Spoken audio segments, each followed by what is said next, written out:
নমস্কার, make money টিমের পক্ষ থেকে আজকে আমি কৌশিক চ্যাটার্জি আজকে আপনাদের সামনে আজকের নিফটির মার্কেট সম্পর্কে সামান্য কিছু ধারণা দেওয়ার জন্য আবার আমরা আজকে সকালে এসেছি। নিফটি স্পট ক্লোজ দিয়েছে 24,336। আমাদের নিফটি যারা ডেলি বেসিসে সাপোর্ট রেজিস্ট্যান্স লেভেল বার করে তাদের টিমের অনুযায়ী আজকে নিফটি রেজিস্ট্যান্স আছে 24,358, সেকেন্ড রেজিস্ট্যান্স 24,388 এবং থার্ড রেজিস্ট্যান্স 24,418। তারপরে নিফটির সাপোর্ট আছে 24,303, 24,284, 24,256।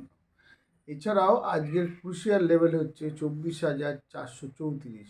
এর উপরে থাকলে নিফটির উপরের দিকে যাওয়ার টেন্ডেন্সি নেবে এবং যদি 24,244কে ভাঙে তাহলে আবার নতুন করে নিচের দিকে পড়ার সম্ভাবনা আছে। এটা হচ্ছে ডেলি বেসিসে লেভেলের একটা হিসাব। এছাড়াও যদি আমরা পজিশনাল হিসেবে দেখি, পজিশনাল হিসেবে একটা খেয়াল রাখতে হবে যে নিফটি এখন ফ্রেশ বাই জোনে ঢুকবে একমাত্র আজকের হিসাব অনুযায়ী। এটা কিন্তু আজকের হিসাব বলছে মানে আজকেরটাই ধরতে হবে, কাল পরবর্তীকালে লেভেল চেঞ্জ হতে পারে।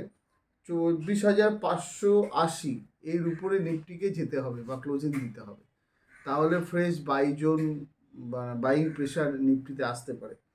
আর নতুন করে অ্যাবাভ নিফটিতে সেলিং প্রেশার আসতে পারে এই জোনকে বাদ দিয়ে। 24,244-এর নিচের জোনকে যদি বাদ দেওয়া হয় তাহলে 24,088 এর নিচে কিন্তু নিফটি ম্যাসিভ আবার ডাউন সাইড দেখাতে পারে।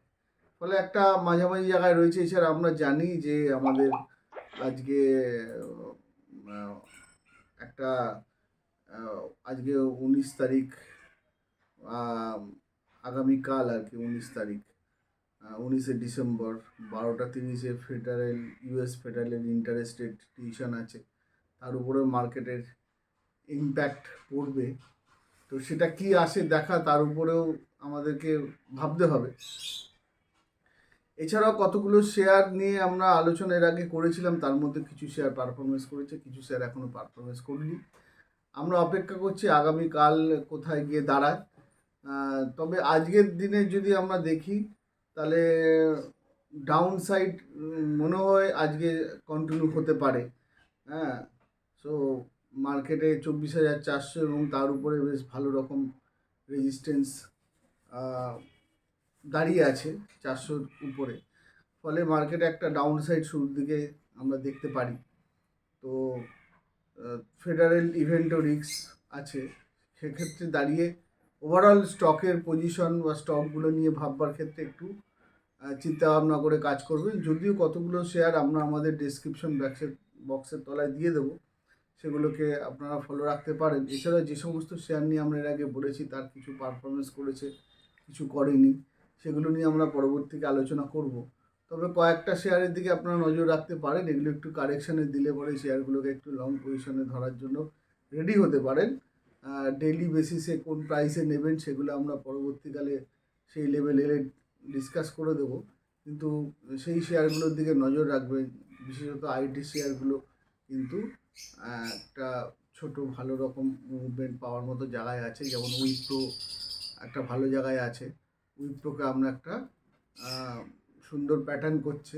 এই উইপ্রো যদি একটু কারেক্টিভ মোডে পাওয়া যায়, সেই লেভেল যখন আমরা দেখতে পাবো, নেওয়ার লেভেল একটা খুব বটম লেভেল পেরিয়ে গেছে, সে সময় আমরা জানাতে পারিনি আপনাদের। তো ভবিষ্যতে সেই লেভেল পেলে নিশ্চয়ই উইপ্রোকে আমরা জানাবো। তো উইপ্রোর দিকে নজর রাখবেন। এছাড়া আমরা যে সমস্ত শেয়ার রেকমেন্ডেশন করছি সেগুলো আপনারা তলায় আমাদের ডেসক্রিপশন বক্সে ফলো রাখবেন। আর যাওয়ার আগে একটা কথা বলি, মার্কেটে একটু ডাউন সাইড এক্সপেক্টেড দেখা যাচ্ছে যতক্ষণ না 24,400-র উপরে ডেইলি বেসিসে কিছুক্ষণ ট্রেড করছে। এবং আমাদের যে ক্রুশিয়াল লেভেল, সেই ক্রুশিয়াল লেভেলকেও আপনারা মাথায় রাখবেন, যে লেভেলটা আমরা আবার মেনশন করছি, যেটা হচ্ছে 24,434। তাহলে এই 24,434 উপরে গেলে ইন্টারে বেসিসে তবেই একটু ভালো মুভমেন্ট পাওয়া যাবে। যাওয়ার আগে আজকে আর বেশি কিছু বলছি না। ট্রেড যাওয়ার আগে একটা কথা বলে দিই, we are not SEBI register. Please consult your financial advisor before investing.